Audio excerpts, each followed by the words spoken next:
Hello and welcome back. I am Chris with Marksman Shooting Sports in Westfield, Indiana, and you are watching Marksman TV. Welcome back to this week's gun store vlog, where we will be talking about the question of the week: should you clean your firearm, or what condition should you bring your gun in when you're looking to sell it to maximize your return on that firearm? Also, we will do some inventory stuff to start off with, so if you're not interested in any of that and you are only here for the question of the week, please just go down to the comment section, hit that timestamp that I have pinned to the top. It'll take you right to the question of the week. Also, like mentioned in our last vlog, we have partnered with Gunpowder Tees. Go check them out at gunpowdertees.com. Use promo code MarksmanTV to get 10% off your order. Helps them out, it helps us out. Anyway, it gets you some cool merchandise.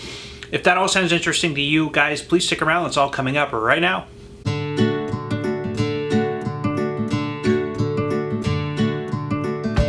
Okay, so I know it's been a few weeks since we did a vlog. I do have some cool stuff in.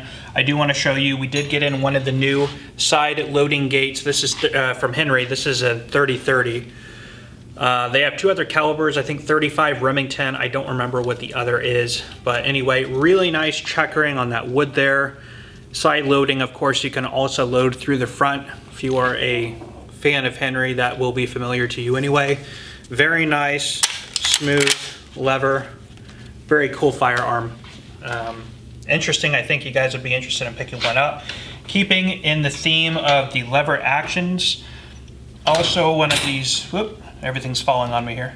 One of these Marlin 4570s. This one's been getting a lot of attention here in the store. Nice long barrel. I think it is a 26-inch octagonal. One of the cool things about this is the weight. It balances incredibly well. It looks like it would be a really heavy rifle, but it really isn't. So if you're thinking about getting a 4570 that balances well, has a good weight to it, made by Marlin, check this out. You guys have seen this hanging on the wall in one of the vlogs, but I didn't do a close-up for you. This is the new Romanian PSL made by Cougar in Romania, fully Romanian made. Really cool. These used to be on the market. They used to be a lot cheaper than they are now. Scopes are brand new and everything. These you could get, I remember, about 10 years ago for about $600-700. Now they're up at a $2,000 retail price. MSRP I think is like $2,200 or $2,300. So a little bit pricey, but still really interesting. Now this is not a Dragunov, even though it looks like it. PSL is a completely different animal, just a scaled up AK variant and 7.62x54R, but very interesting nonetheless. Moving on down, I got some cool other toys. Actually, I can just leave those up on the wall there. But this is an XM177E2 made by Troy, so if you are into the Vietnam collecting, these are awesome. Of course, the FN Scar 17, if you're interested, obviously, let us know. 308. So flat dark earth. These are still kind of hard to get, but again, pricey at around the $3,000 price point. Okay, let's go ahead and jump into the question of the week, and that is going to revolve around: should you clean your firearm before taking it into a gun store to appraise or trade in or sell? Now, this sort of scratches the surface of a broader topic, which is more revolving around the haggling or negotiation on the price of your firearm. And in this vlog, I'm not going to get deep into that, but I might in another vlog. So we'll just kind of keep it surface level. So first of all, in the buying position in a negotiation, which is typically the position I am in, when people obviously bring in a firearm to sell me, one of the common tactics, and you have to be able to sort of identify this as a seller, is to pick out or find the objections in what it is that they are selling. Now, this isn't sleazy or anything at all in that regard. This is a perfectly common and widely used negotiation tactic. You probably even use it without thinking about it when you're purchasing something from a friend or for somebody online. Keep in mind, negotiations is sort of like mental arm wrestling before the first numbers are dropped. And what it is, you are typically, when you are selling, you are trying to bulk up or improve the buyer's impression of the value of the firearm. They are trying to do the same to you, but in the opposite effect. They are trying to put in your mind a negative or a decrease in your perceived value of the firearm. Now, that's easier to do from the gun dealer, such as myself, from my perspective. If somebody doesn't know much about what they're selling, if they are agreeable to the objections, first of all, if you say, well, you know, this is a particular model that's not really of high interest or high value right now, and then the seller will go, oh yeah, I know, yeah, these things are tough to sell, blah, blah, blah. If you start agreeing with the objections, what you are doing is agreeing on the diminishing value of what that offer is going to eventually be, because if they know that you agree to the objection, then that means that you would agree with a lower value based on that objection. Okay, circling this back into the question of the week, cleaning your firearm. That's typically one of the first things that when somebody, and this isn't just in guns, this could be in cars too. I'm going to go off on a little tangent here, but I sold a car a couple years ago, and it's funny, I took the car to 5 different dealerships to get values or to get appraisals or offers on the vehicle, and all 5 different dealerships had different objections for my car, and none of them were the same. One of them said there was a little tear in the carpeting in the trunk.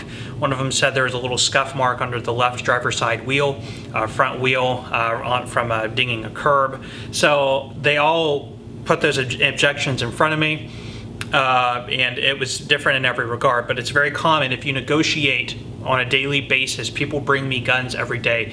At car dealerships, people bring them cars every day.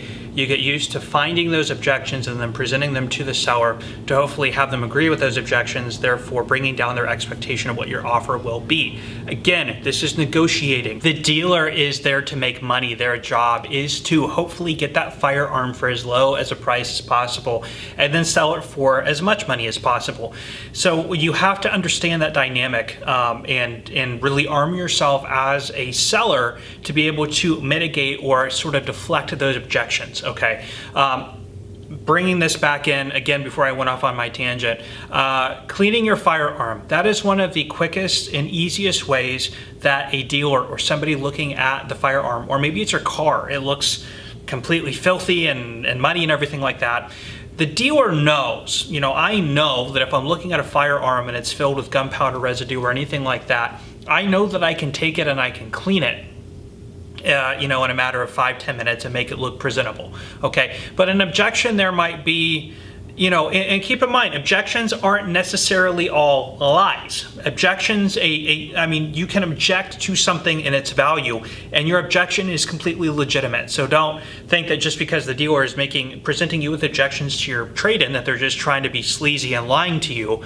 The objections can be legitimate, but you can counteract those objections, even legitimate objections, either before they happen or after they happen, to not bring in that mental fluctuation in the value. But anyway, going back to cleaning your firearm. If somebody hands me a firearm and the thing is just filthy, what I would reasonably say is, wow, this thing looks like it's really well used, okay?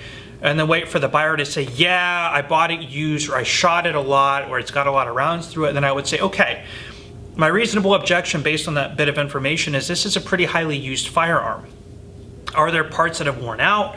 Anything like that? Based on that, it is pretty used. And, I'm saying these other ones that have sold for this price that you're looking to get are in much better condition.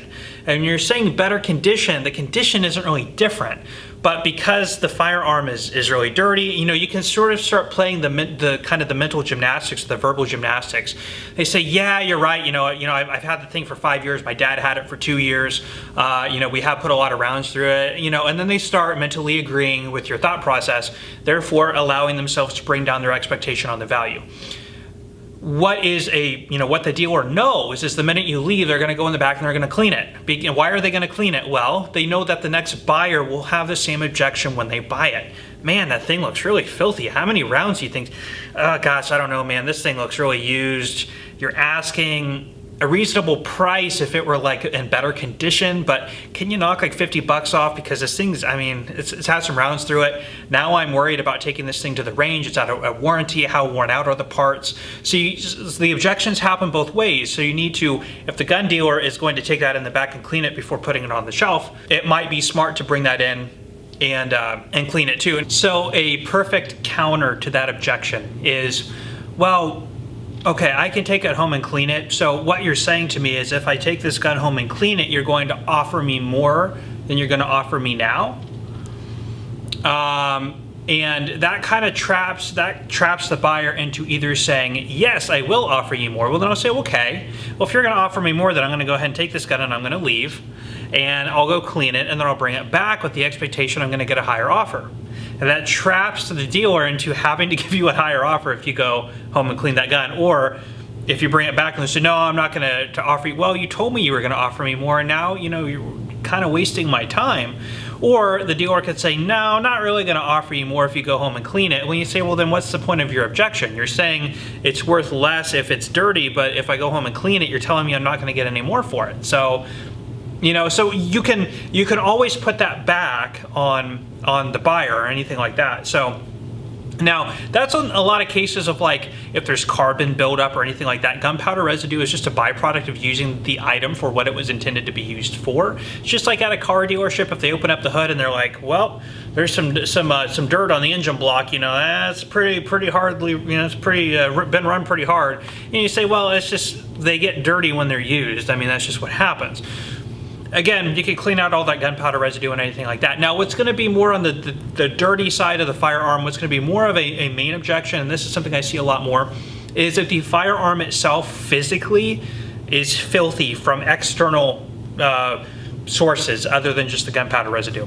What I mean by that is, like, is there a bunch of mud and dirt inside the checkering on the pistol grip? Or is there surface rust or even deep rust in the finish?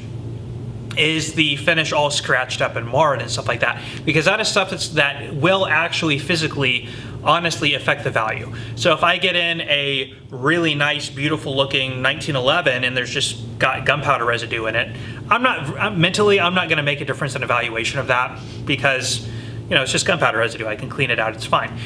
But if I get that same firearm and it's coated in surface rust, again, there's dirt and stuff, even paint I've seen, like one thing, like people who do a lot of drywalling or paint, even people who come in my store to look at stuff, they pick stuff up, especially with aggressive texturing on the grip, and they leave that stuff up in the checkering. It kind of drives me nuts because it makes the gun look, it just doesn't look clean and good, and it's really tough to get all that stuff out of the checkering. So now, a gun dealer like myself, this is a perfect example. I had a guy bring in a Colt 70 series stainless 1911 Commander in the box.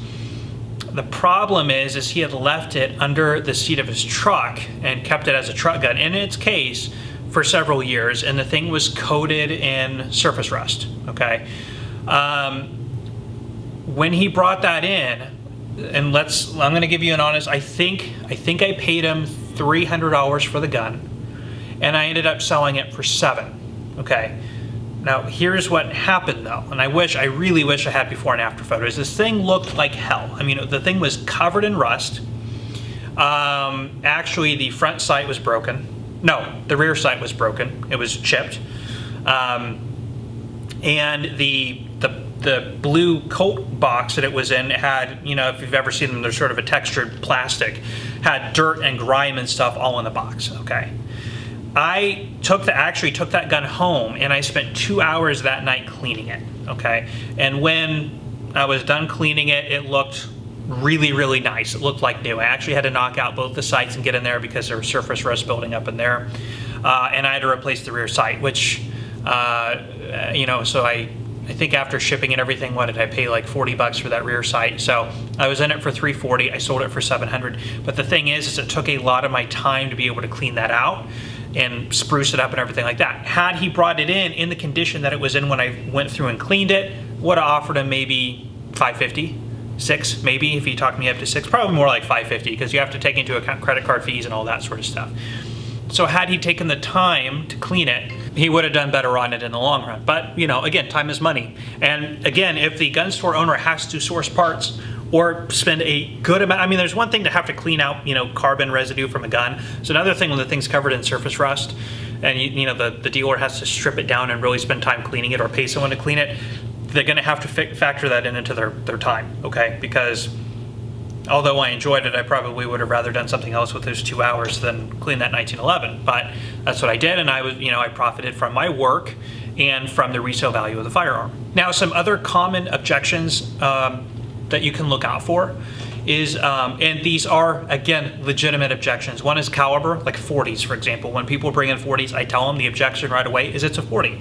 I have a really hard time selling 40s. So I don't offer as much for that. And that's an objection you can't really get around, especially with me, because I really have a hard time selling 40s. Another one, and a big one, is original boxes, documentation, things like that. When people bring me a firearm, especially if it doesn't have the original box, one of the first things I will ask is, do you have the original box and documentation with the firearm? Because that does add value.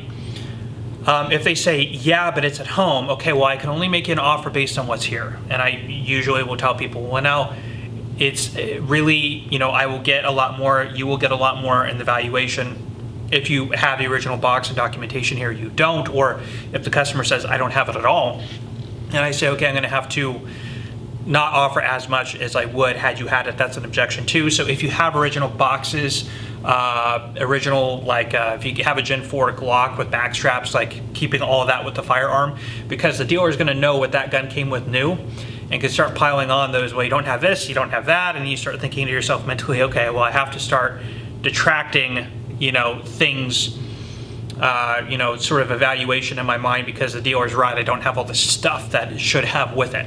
When even at the end of the day, some of this stuff won't even matter and won't really even affect the value. Anyway, guys, I'm just gonna leave you there with that. If you work at or own a gun store, what are some of your experiences with negotiating on firearms, and maybe some of the tactics that you use, if you wanna divulge those in the comment section anonymously. Also, if you have sold your firearm to gun stores, or what have been your experiences with trying to haggle the best price out of the dealer. So anyway, share those experiences with me below in the comment section. If you enjoyed this video, please let me know by hitting that like button, and if you want to see more videos like this, please subscribe to my channel and hit that bell notification button. If you have any questions, also leave those down in the comment section, or you can email me. Email address is in the description. Anyway, guys, I will leave you there. My name is Chris with Marksman Shooting Sports in Westfield, Indiana. You are watching Marksman TV, and I will see you next time.